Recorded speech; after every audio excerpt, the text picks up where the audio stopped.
beyond blessed to have a partnership with some wonderful people in our community. And two of them are here with us today. And Catie Wiedenhofer, it represents most people in our audience, recognize you in your bright color shirts, which children love, and I do too, represents SAISD. And it's through Community Hospital, you office there, and they support you greatly. And some people may think, Catie, that you just help with bicycle helmets and car seats, and you do that. But you have a much broader opportunity. You give us a much broader opportunity to know ways that we can keep kids safe. I heard you recently talk about televisions. Yes. And I was incredibly interested because we all have televisions, and we have now again with grandchildren, young children, and I was very interested in what you had to say about that. So there are a lot of things that you call to our attention. And then Linda Ross is works with Laura Bush Institute that's associated with Angelo State. And what a great opportunity we have had to work on projects together for the young people of our community. And I can't imagine telling y'all no, because the projects that you have come up with have been so timely, and I'm very grateful.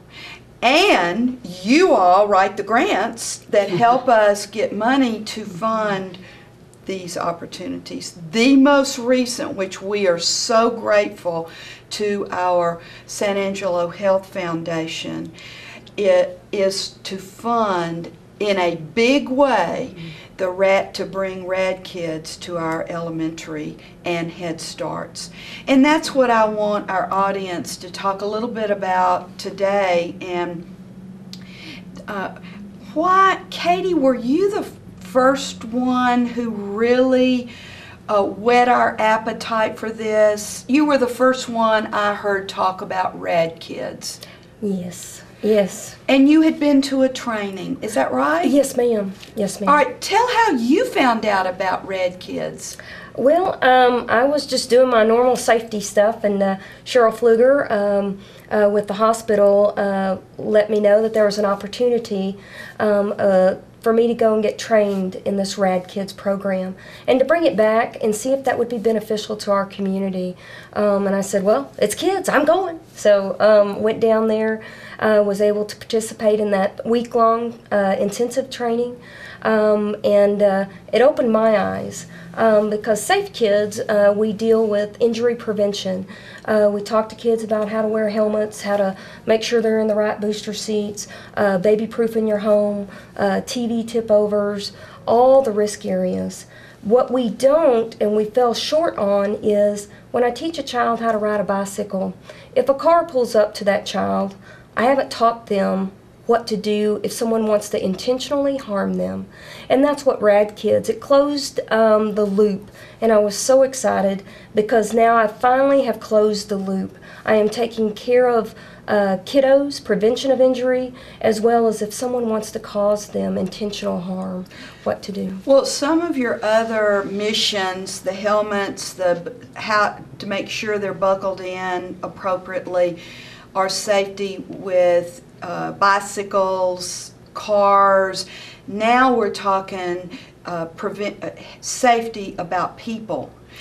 And there was a gap in what throughout my school experiences, we have taught kids over and over to say no.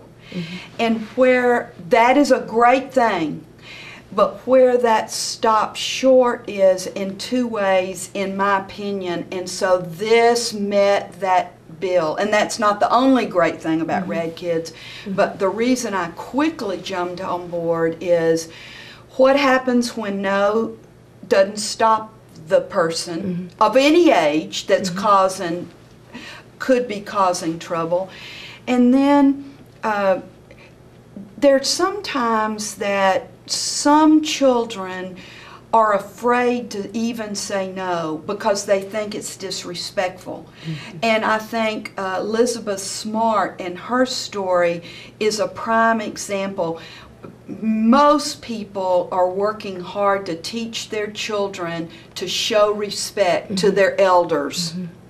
And so when somebody, particularly an adult, is wanting to entice a child to do something that is really bad, through candy or showing them a cute animal or a picture or to give them ice cream or something, those kids they're in a dilemma.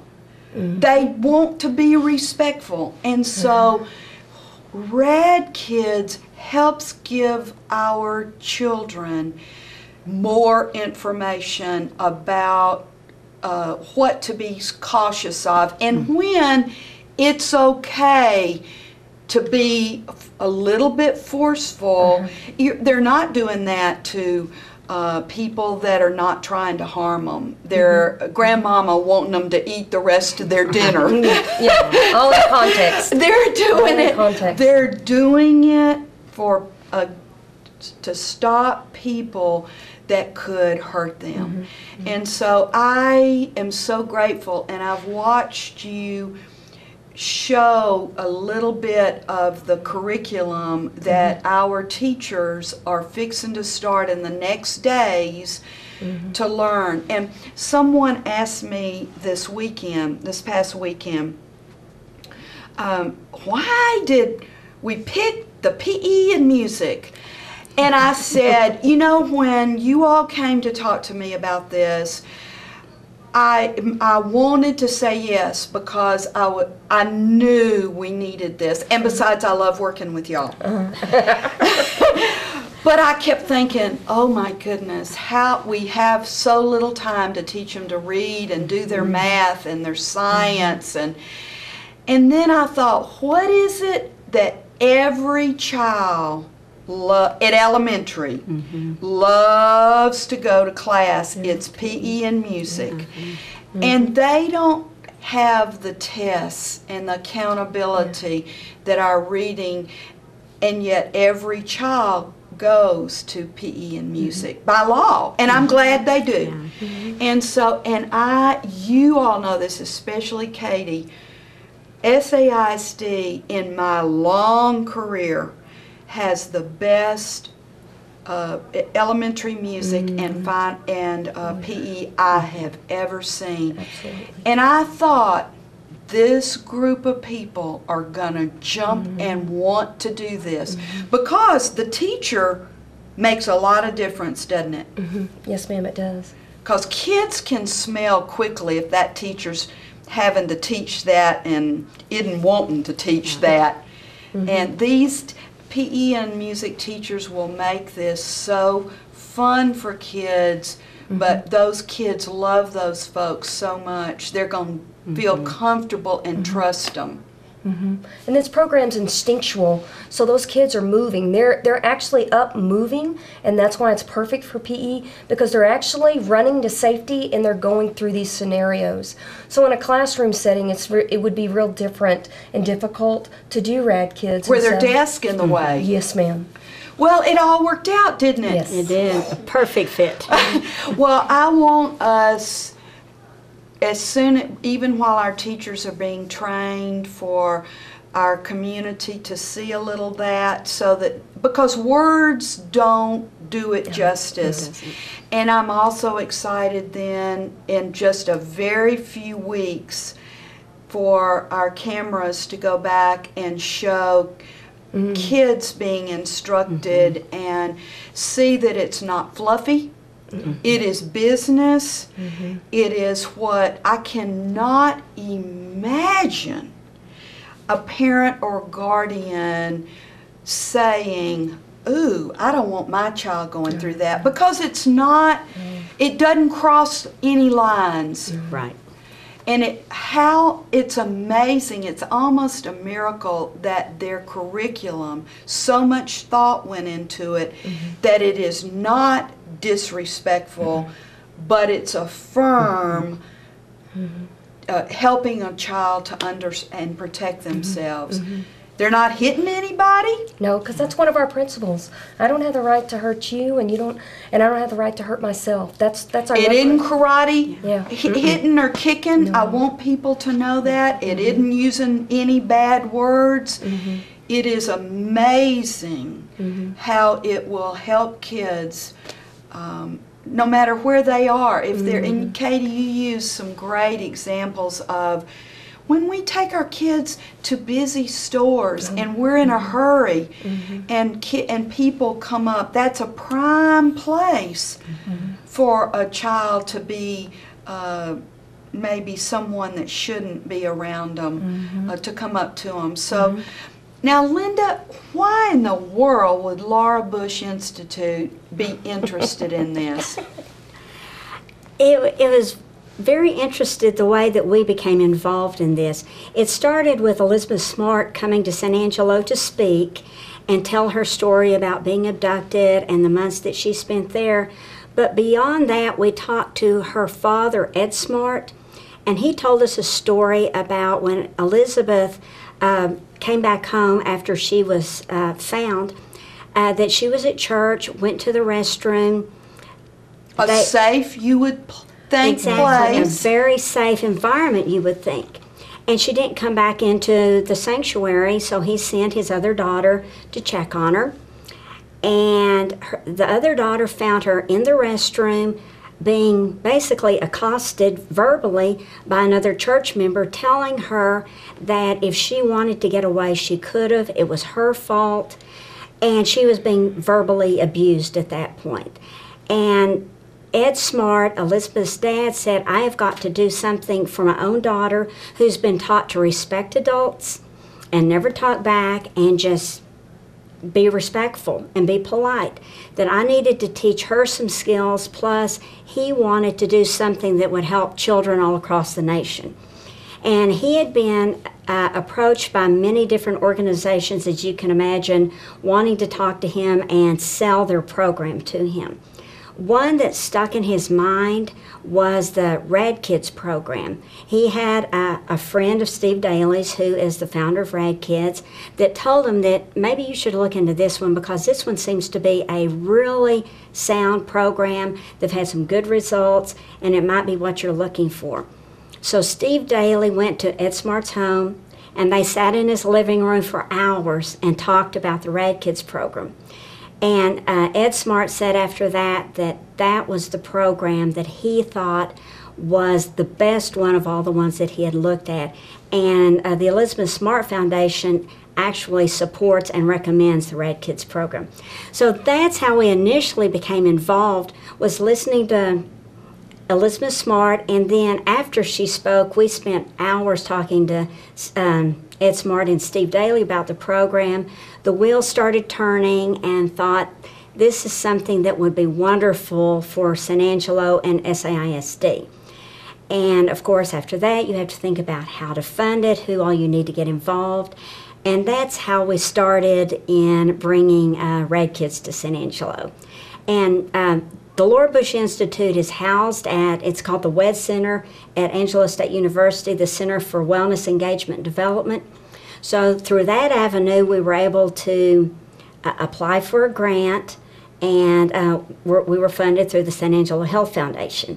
And so that's how we're here today. So it just worked out wonderfully for us. Well, it took all of us. One entity, and this is so powerful. One entity couldn't do this. No. It would be impossible. And I could not have done it like we're going to be able to do it. I was so committed and told our school board that even if we had to pick 1 or 2 elementaries, which kills me to do that because there's 17, and to, how on earth would you choose? Which I'm so grateful I didn't have to cross that bridge. but from all that you all told me and the fact that I knew we had a gap in what we were providing children on how to protect themselves. And so then when you brought in our police department, who so supported it, our media has been wonderful supporting it, and then for this incredible backing by our San Angelo Health Foundation to see the vision that this wasn't just cute fun. It is going to be presented in a fun way, but the roots and the foundation of this is powerful. It truly can save lives. And so that's what we're all in the business of doing. But it has been an incredible pleasure for me to work with the partners that you brought to the table, and I thank you for all you have done. Linda, you in writing, and the others who helped you. Catie, for you bringing it, having the vision to bring it back. Cheryl Pfluger and our friends at Community who sent you, saw something in this and sent you, and then Tom Early and his board at the Health Foundation who saw something very powerful about this. And so what we are committing to our community is that this isn't a fad that we are bringing and that is just going to be talked about and isn't that good and pat people on the back, but that we're going to continue this and continue to train kids, and that we're going to do everything to keep our kids safe. Yeah, and I believe it'll be a cultural change because every kid will be a radKID, and so your bullies are now radKIDs, and your kids who are being bullied are radKIDs, and so it equals a playing field and empowers everyone to be a radKID. So we're excited about that. And when we were looking at the program, we found that there were 80 children nationwide who they were prevented from being abducted because they were radKIDs. And use the strategy that you and your folks are going to teach our teachers, Catie. And I can hardly wait, and I look forward to seeing what happens with our children across this city. And because we have access to our wonderful police department and sheriff's department, they will give us data, before data about assaults on children, and we'll be able to get after, in a year or so, some data that show this making a difference in our city. Thank you all. What great friends you are. You're a great friend to us. We love working with you. Thank you. It's mutual.